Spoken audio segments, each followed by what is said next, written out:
warning, what you are about to hear is born of long years of deep friendship, shared experience, brutal honesty, and the reconciling grace of Jesus Christ. Please, do not walk up to the first black or white person you know and start this sort of banter. It will not end well. Fight or flight. White power has demonstrated a violence so efficient on black life that it has, and this was the design, that it has beat blackness into submission.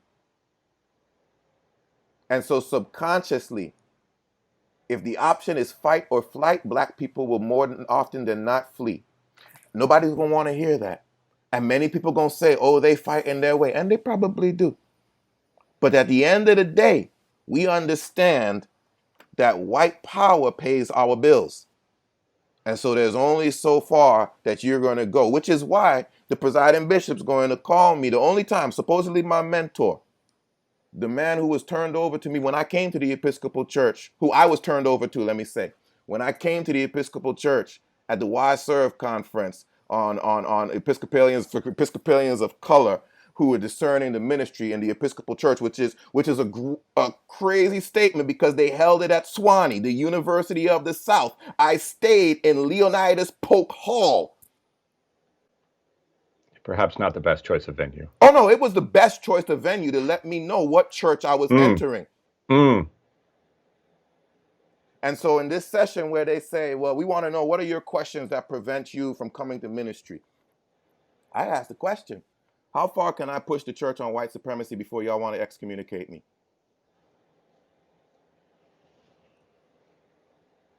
Oh, come see me after class. And this is where they're like, well, we're going to introduce you to, there's some black people who have been able to do this and blah, blah, blah, blah, blah. And I'm going to introduce you to Michael Curry. This was when he was Bishop of North Carolina. Michael Curry was made one of my mentors. And when he was elected presiding bishop and I was elected to executive council at the same time, I was so grateful because I was going to have the opportunity to see my mentor on a regular basis. And I even told him in Salt Lake City, I told him when we were standing together taking pictures and whatnot, I told him, I was like, I understand, Lord Bishop, you know, I've appreciated your mentorship. I understand that's going to change because you're not going to have as much time for me. You're going to be presiding bishop. Like, you ain't going to have time. I understand that. And he's assured me, but I'm still going to be your mentor and I'm still going to blah, blah, blah. Okay, cool. Thanks be to God. It's been a great thing that I'm also on council. So I know I'll have at least 3 times a year where I get to see you, blah, blah, you know. The first and only time that he has called me since becoming presiding bishop, we used to talk on the phone pretty regularly. The first and only time he had called me was about 2 years into tenure on council. Yeah, it was 2 years because I lasted 3. 2 years into tenure on council. And he called me because some white folks told him that they were concerned about my mental health. They're concerned about my mental health. They were just with me for 4 days. No one ever came to me and asked me anything. Why they come to you? Oh, well, you know how people are. So, I don't. We're supposed to be a beloved community. If they're concerned for me, if they think something's going on, why don't they come to me and ask me what's going on? Why they come to you? Well, you know, they had some issues with some things that you say. I said, oh, you see, white folks always think you crazy when you don't submit to white supremacy. He said, ha, ha, ha, ha, ha. You know what, presiding bishop, don't even worry. I understand. My job is to be Malcolm to your Martin. You go on ahead and you be Martin for them, and I'll be Malcolm.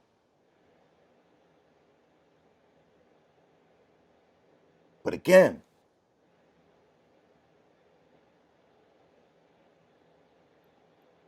there are very few black folk in the church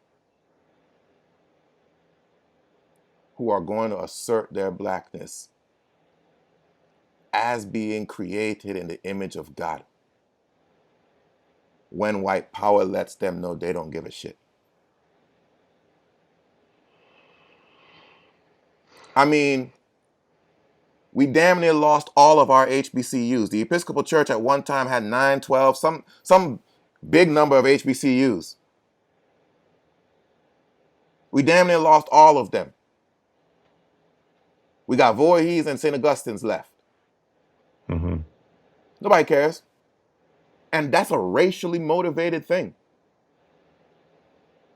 The pension fund been raping and pillaging black clergy ever since.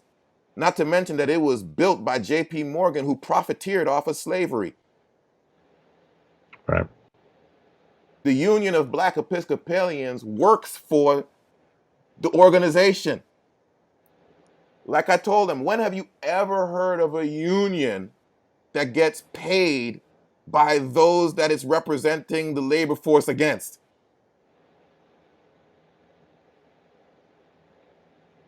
But all these union chapters get paid by the diocese. The diocese hosts their events. The diocese does this. The diocese does that. They get budgetary constraints from the diocese. And so they ain't going to speak up, because if they open their mouth too much, they know. Even if only subconsciously, they know that their budget is in jeopardy.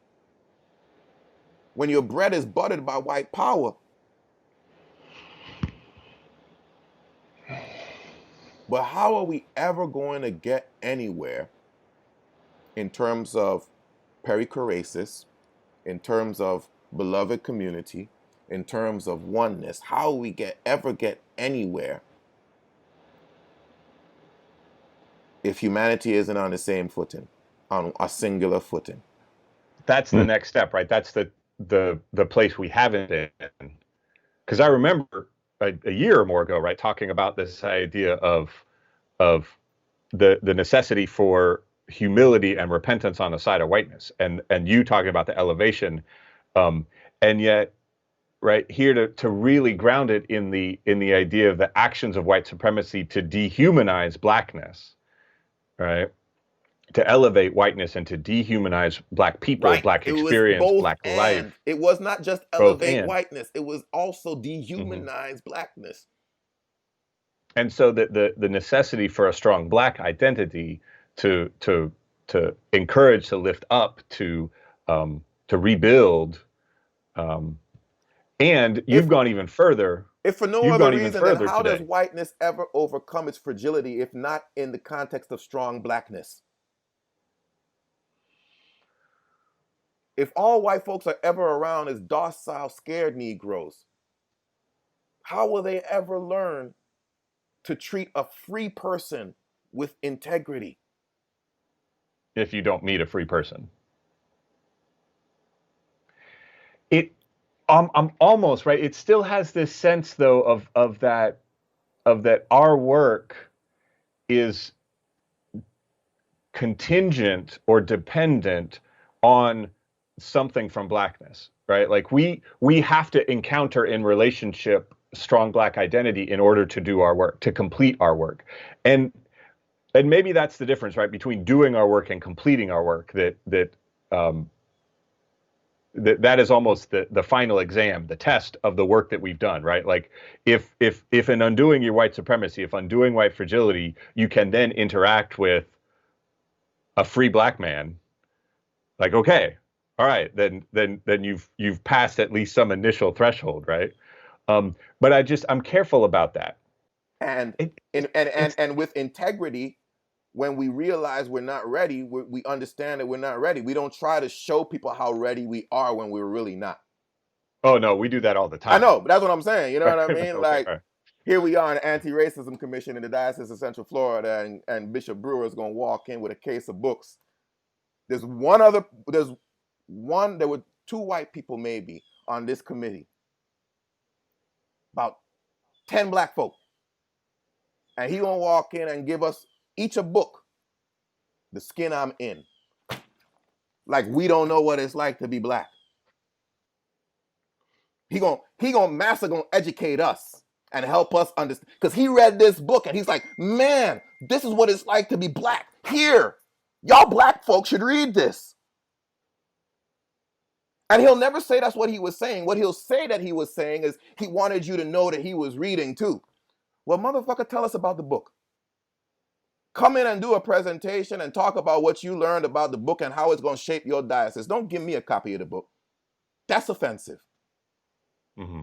But see, I'm the only dumbass who's going to say that.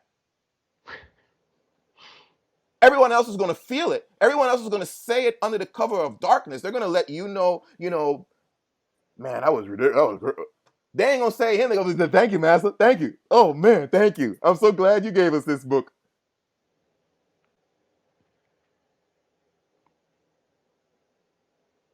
And that's, again, that is your critique to have, right? Like I don't like, I'm like, and I wonder part of the part you talk about my preparation, right? And part of my gift, like, where did I get, right? Like, I remember Holy Comforter and Courtwright Davis talking explicitly about ebony grace, right? I have seen these pockets of places where that identity was affirmed. Mm-hmm.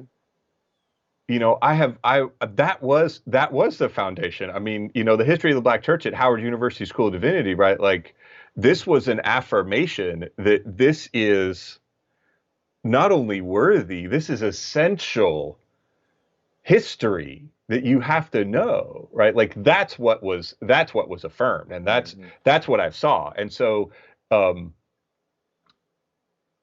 I hold on to those pieces, at least in the midst of your experience, your critique. I mean, where you're coming from and what you've seen, and the hurt and the pain that you've experienced on all sides from all of this, and trying for me to hold on to the reality that I have seen, and to the validity of your experience at the same time, right? Because certainly, again, not my place to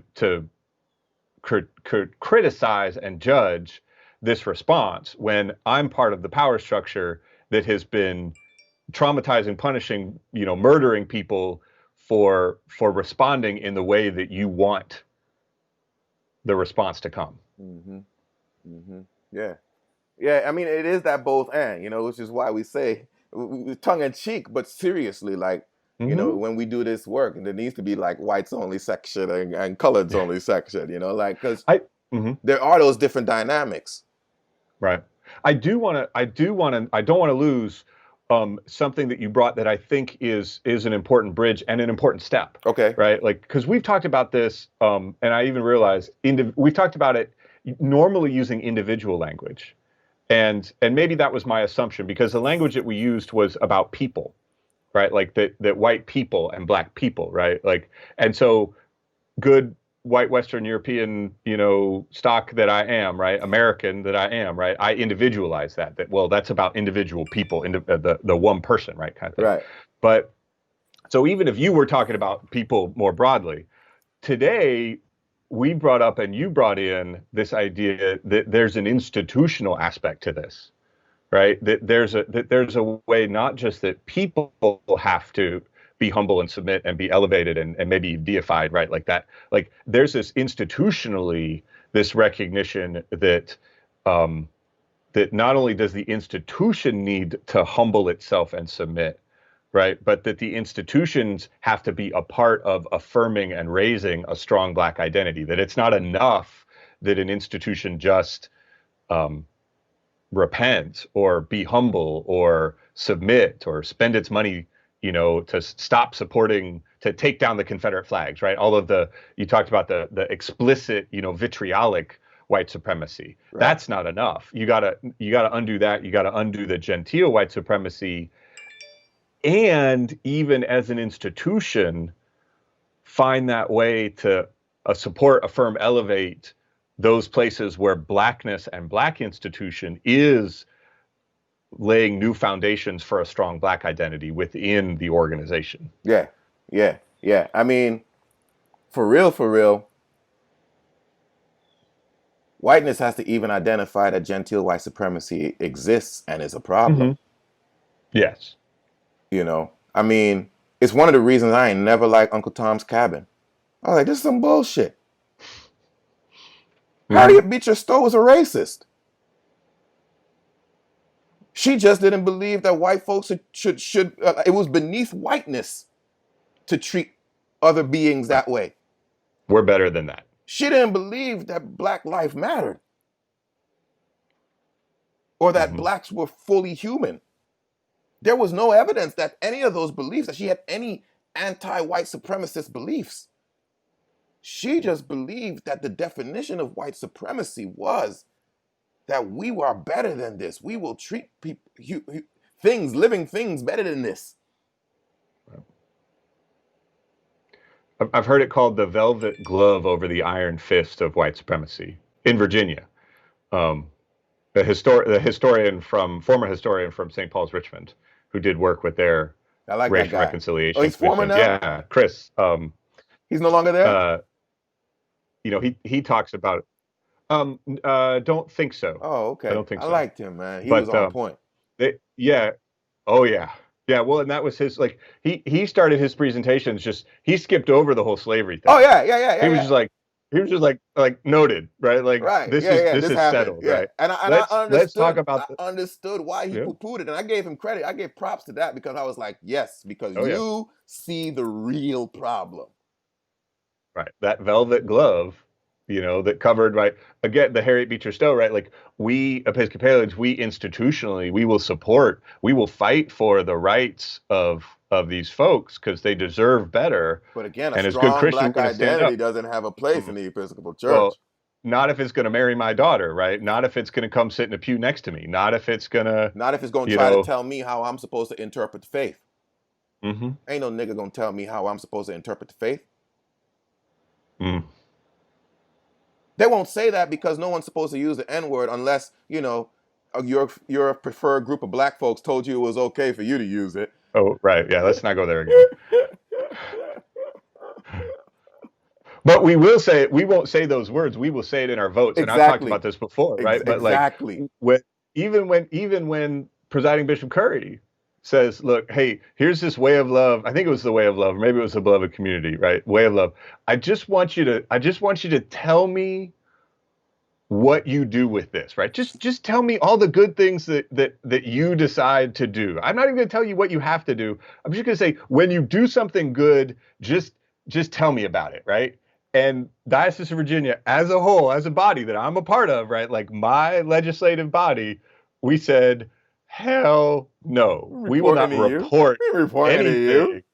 And of course, because whiteness, of course, everyone will say it's not about the presiding bishop being black. It's about we're a diocese and we don't report to to 815. It wasn't even that. It wouldn't even go that far. It was just like, hey, we've got too much to do already. Like this official, like we're no. I'm saying when you pin them down on it, when you pin them down and say you all are disobeying because it was a black man, they'll say no, we don't have to obey. We're a diocese and we're independent and blah blah blah blah blah. We were 3 or 4 degrees from Kevin Bacon on that one. I mean, we were way back. No, it had nothing to do with race whatsoever. Absolutely. Yeah. So how do we what's the next step? I mean, and I'm going to say, how do we fix this? But what's the, I mean, because I'm particularly intrigued about this institutional part. The only way is to acknowledge it, right? And then challenge it. So, you have all of these dioceses and things right now going on, Catherine Meeks going on and, talking about your brave spaces and whatnot. And, and the reason I pick on her is because here in Central Florida, she did a session. At the end of the session, after 3 hours of supposedly anti-racism training, the former canon to the ordinary, the one who didn't want to hire me because I didn't like the Confederate flag in Southeast Florida and his homeboy wanted to blacklist me and told him not to hire me. That man. Right. In retirement, so over 70, is going to stand up and say, after 3 hours of anti-racism training, he's going to thank Dr. Catherine Meeks because she didn't come off angry and she didn't make him uncomfortable.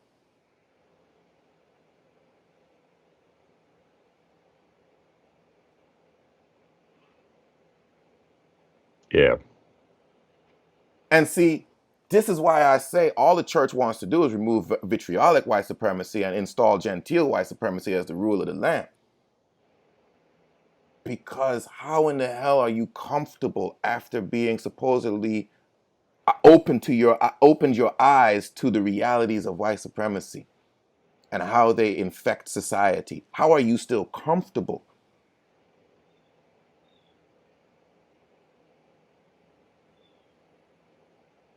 Like, if you are still comfortable, how did you really be challenged to look at white supremacy? Or are you just that much of a racist that you are challenged by the reality of white supremacy? And you're like, okay, cool. I'm good with that. I'm comfortable. Doesn't bother me. Didn't upset me. One or the other has to happen. Either you were not challenged and the time was wasted, or you are such a racist that even in the context of being supposedly challenged on the ills of racism, you heard all the truth about racism and was comfortable with it. And so the church has to stop seeking to be comfortable in the faux comfort. You know, they should probably listen to what we said about white comfort in that episode we did a couple years ago. Yeah. And what is comfort and cum forte? What is the strength that they need in this time? Mm-hmm. And look for people who will really comfort them so that whiteness can stand firm in the battle against wickedness. But so long as the church is just looking for people who going, black folk who going to come and say some things that's going to sound okay, and, somebody sent me what Stephanie Spellers and Winnie Varghese, and I'm sorry to drag Kelly Brown Douglas into it. No, I might have to throw down. That's what I'm saying. I'm sorry they dragged her into it because she got a good name. But when I read it, I was like, the only reaction I had was like, oh, we can say white supremacy now, huh? I see. White folks are comfortable now with us saying white supremacy. Okay, cool. And how are we preparing people as the church if that's what we're doing, right? But that's not their job, right? That's my job. That's us. That's on me. Well, then then they shouldn't be in power. Nobody said it wasn't Joseph's job. When Joseph was ruler of Egypt, nobody said it wasn't Joseph's job to get things back in order. Joseph didn't mess it up. Joseph was in jail. Joseph was at the bottom of the social rung, the bottom of the social ladder. It wasn't a ladder. He was in a pit. Sorry. Joseph was at that bottom of that pit. He had to climb out of the pit to get to the ladder, to get to the bottom rung of the ladder. Sorry. Okay. And so he had nothing to do with the mess that Potiphar and Pharaoh and all of them had created. He didn't get to his position of authority and say, you know what? It's not my problem. It's not my work. No, he had to do the work. And those in power were afraid of Joseph. They were terrified. They had wrongfully imprisoned this man.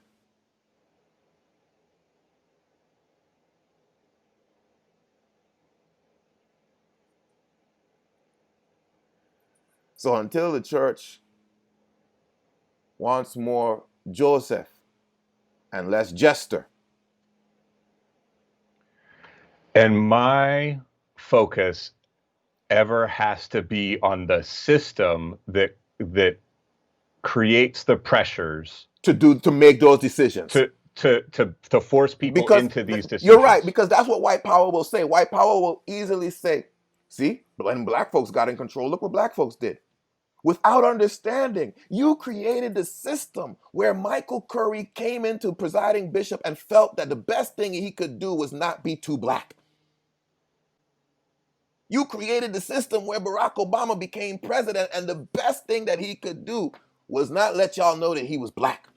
Let me make sure that these white folks don't feel too threatened by my blackness. That becomes the first order of business. Of all sorts of historic and modern layered systems that we have created. right? To maintain and protect white comfort, white power, white control, white priority. Yeah. Yeah. And so for me, I guess it's a place of compassion. I mean, on top of everything else, right? These are the life choices that we are trying to force on people. On top of all of the other violence and trauma that we have done, we are trying to force people to make these foundational, fundamental decisions Not even about trying. incarnating These their, are the choices that you are forcing people to make. That white power forces people to make. well, yes, I guess I want to be clear about the distinction between some people have chosen not to take the choices that have been presented to them, right? I mean, or maybe the most extreme versions of those choices, right? Like to choose excommunication, to choose martyrdom, to choose, and so I, I don't ever want to claim complete power and authority over Black life in the sense that, well, these are the only choices that they have, right? Like, so that's why I'm holding on to Mm-hmm. this is what we're trying to force, a choice we're trying to force, because there have been people who've broken out and broken through somehow and made incredible, and lots of people who have made in places have made incredible contributions and left incredible gifts and legacies and impacts. So yeah, I mean, I just for us, for the white church to realize that on top of everything else, right? These are the twisted, evil violations of being that we're trying to force on people through the choices that we present Mm-hmm. about how they can be and how they can be in our spaces. Mm-hmm. Right. Our spaces. Yeah. You can be here, but remember, this is our space. And we will determine how long you stay here or not. If you act in a way that appeases us, comforts us, you can stay. And that's not new. If you make us uncomfortable, you gotta go. It's just our version of, house slaves and field slaves. It's our version of countless utter iterations of, we can love you as an individual but never as a race. You can climb high but not close. You can come close but not high. I mean, of all of the variations, we'll use you to sell stuff and we'll pay you and but we'll never let you in. Mm-hmm. You'll never be in control. I mean, it is the most recent iteration. Mm-hmm. Mm-hmm. Wow. Mm-hmm. Yeah. Yeah. So, it was like that was the nature of the conversation, right? Like the Episcopal Church. What would it be if Black Episcopalians used the church as a training ground for fighting white supremacy? Outnumbered, outfunded, outgunned. What if Blacks learned how to navigate the complex structures of the Episcopal Church with such efficiency that we could wield some semblance of power within the church? I imagine it would go a long way for doing the same in the American landscape. The Institute for Training the Agents of Wakanda. Yeah, you know what I mean? Like we have in Black Episcopalians, we have an advantage that the Black church doesn't have. They live in a world on Sunday that doesn't have any intersectionality with whiteness. Their church space. I mean, yes, the context in which they do church, the issues that they address in church.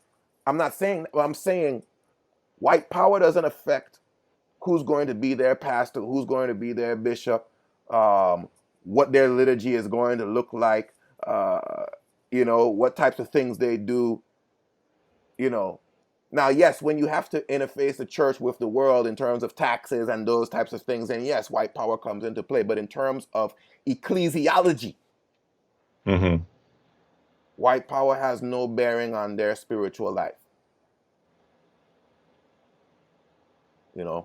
And that's usually the thing that they look at and ridicule Black Episcopalians for. But how do we take that and turn that into a blessing? Thank you for listening to Racial Heresy. Be sure to visit our website, racialheresy.com, to post your questions, comments, and feedback, and to share your own stories of life as a racial heretic. Want to hear more? You can find past episodes of Racial Heresy on iTunes and the Racial Heresy website. Want to hear even more? Invite Racial Heresy to speak at your conference, council, church, training, or event. Email us at ebonyandivory@racialheresy.com or visit our website for information on speaking engagements.